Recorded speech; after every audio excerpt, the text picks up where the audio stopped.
येणाऱ्या नगर परिषद निवडणुकीत सावंतवाडीत 20 नगरसेवक आणि 1 नगराध्यक्ष अशा 21 जागांवरती आमची लढण्याची तयारी आहे। मात्र महाविकास आघाडीच्या पदाधिकाऱ्यांना सोबत घेऊन आम्ही निवडणुकीला सामोरे जाणार आहोत। परंतु नगराध्यक्ष पदावरती आमचा दावा कायम आहे अशी भूमिका ठाकरे शिवसेनेचे शहर संघटक निशांत तोरसकर यांनी पत्रकार परिषदेत मांडली आहे। पाहूयात। आम्ही नगरपालिका सावंतवाडी नगरपालिका निवडणूक आहे त्या अनुषंगाने आमच्या पक्षाची भूमिका मांडण्यासाठी हे इथे उपस्थित आहेत। माझ्याबरोबर इथे अतिनगरचे स्पर्धावकर आहेत, आमचे शहर प्रमुख शैलेश गौंडळकर आहेत, आमचे उपजिल्हा प्रमुख सतीश मणियाती आहेत, तसेच आमच्या नायगाव शहर आघाडी प्रमुख तिका दळवी आहेत, त्या शहर महिला शहर संघटक विधान। सर्वप्रथम मी आपल्याला सांगू इच्छितो संघटनेच्या माध्यमातून सातत्याने लोकांच्या समस्या मांडण्याचा प्रयत्न इथे करत आहोत।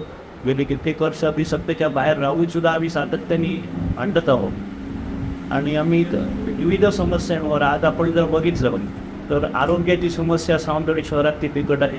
आज आपल्याकडे ट्रॉमा केअर सेंटर नाही आहे, एखादा वरल केस असेल तर त्याच्यासाठी आपल्याकडे विभाग नाही आहे।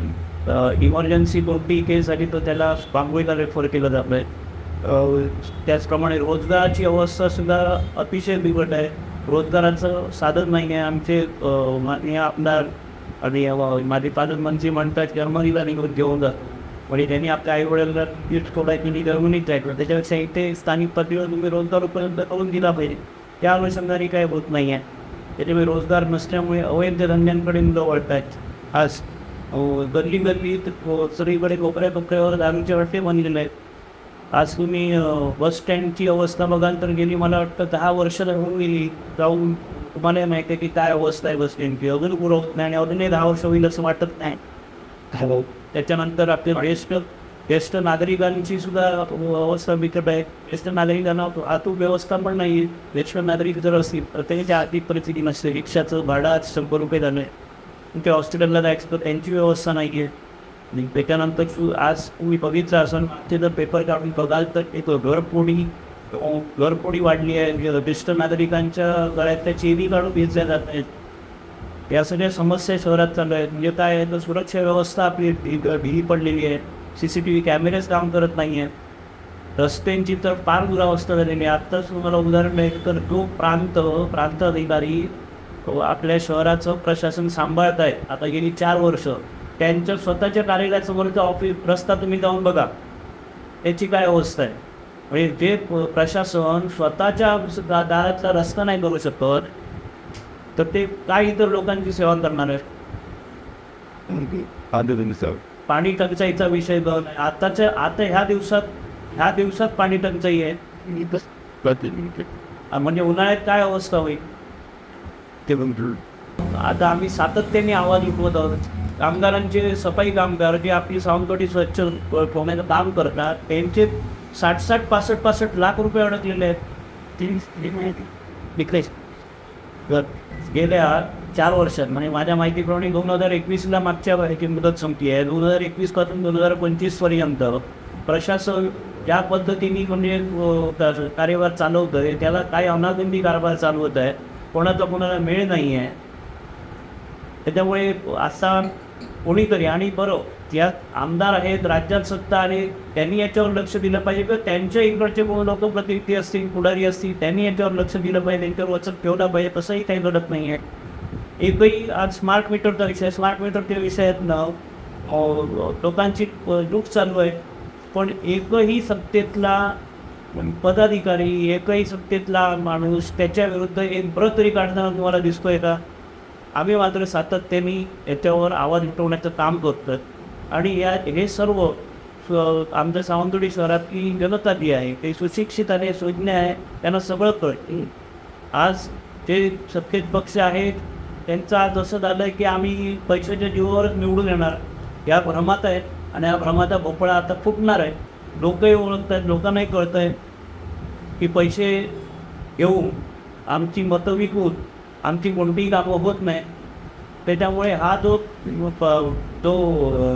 यांनी याचा पैशाचा जो हे केलेला आहे, भ्रम उभा केलेला आहे सगळ्यांसमोर, आज तो फुटणार आहे भ्रमाचा भोपळा, 100% यावेळी फुटणार आहेत. आता या सर्व गोष्टी आम्ही करत असताना, आम्ही उद्याच्या नगरपालिकेच्या निवडणुकीला सामोरे जात असताना आम्ही स्वतः पक्ष म्हणून आमचे सर्व उमेदवार जे 20 नगरसेवक आणि 1 नगराध्यक्ष ज्याचं आरक्षण महिला आरक्षण पडलं आहे, या सर्व 21 जागांसाठी आमच्याकडे ऑलरेडी कॅन्डिडेट्स आमचे तयार आहेत. सर्व 21 जागा आम्ही लढवण्याची आमची तयारी आहे. परंतु आम्ही अगदी केंद्रापासून सगळीकडे आमची आघाडी असल्यामुळे आम्ही काँग्रेस असेल, राष्ट्रवादी असेल, शरद पवार गट यांच्याशी आम्ही म्हणजे सल्लामसलत करूनच आम्ही पुढची वाटचाल ठरवणार. परंतु त्याचबरोबर आता नवीन आलेला आमचा व्हिडिओ आहे, महाराष्ट्र नवनिर्माण सेना आहेत, हे आता दोन्ही भाऊ एकत्र जवळपास फायनल आहे. तर त्यांनासुद्धा आम्ही विश्वासात घेऊन पुढची वाटचाल करणार आहोत. पण हे सांगताना मी आज हे जाहीर करू इच्छितो आमच्या पक्षाच्या वतीने की आम्ही नगराध्यक्ष पद आहे, त्या नगराध्यक्ष पदासाठी मात्र इच्छुक नाही. आम्ही त्या पदासाठी ठाम आहोत की आम्ही हे पद लढवणार आहोत. त्यासाठी आम्ही कन्व्हिन्स करू आणि इतरही ठिकाणी निवडून येण्याचा निकष जर होत असेल, उगाच मिळाली म्हणून सीट तुम्ही ती त्या चिन्हावर लढवणार किंवा तुमच्या पक्षाच्या लढवणार असं नाही. तो उमेदवार सक्षम असला पाहिजे, निवडून येण्याची त्याची ताकद असली पाहिजे, तरच आम्ही त्याला दुजोरा देऊ. अन्यथा नाही तर उगाच आपलं दगडांना उभा केला तर आम्ही त्याला मान्य करू येणार नाही. आणि जर समजा नाही झाले तर आमची पूर्ण 21 जागा लढवण्याची तयारी आम्ही केलेली आहे आणि जसं आमच्या वरिष्ठांना आम्ही कळवलेलं आहे आणि वरिष्ठांनी आम्हाला या बाबतीत सिग्नल दिलेलं आहे की तुम्ही तुमची तयारी करा. मध्ये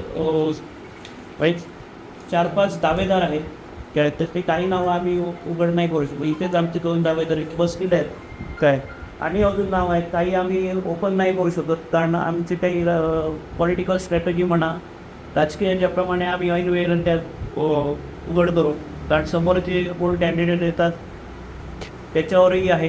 त्याच्यामुळे ते आम्ही, आणि आता काय झालं आहे, सर्वच पक्षांनी पैशाचा घोडाबाजार मोठा केल्यामुळे वेगळ्या काही घटना घडू शकतात. ते काही नाव बोलत असतं तेवढंच योग्य आहे असं मला वाटतं. शिवसेना नाही, शिवसेना देण्यासाठी शिवसेनेतच आम्ही आहोत ना.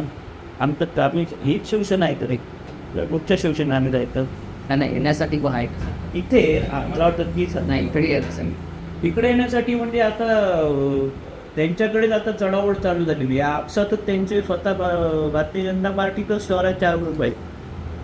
प्रत्येक पदामध्ये ते त्यांच्याकडे 4 तर त्याच्यामुळे आमच्या संपर्कात शिवसेनेचा आहेतच.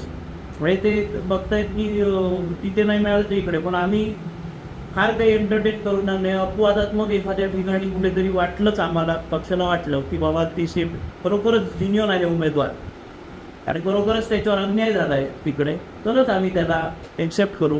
अदरवाईज नाही तर आम्ही आयात करणार नाही. आमचे दिवसभरातले सर्व अपडेट्स, ताज्या घडामोडी आणि थेट लाईव्ह पाहण्यासाठी सबस्क्राईब करा, लाईक करा कोकणचं नंबर 1 महा चॅनल कोकण 7 लाईव्हचं YouTube चॅनल.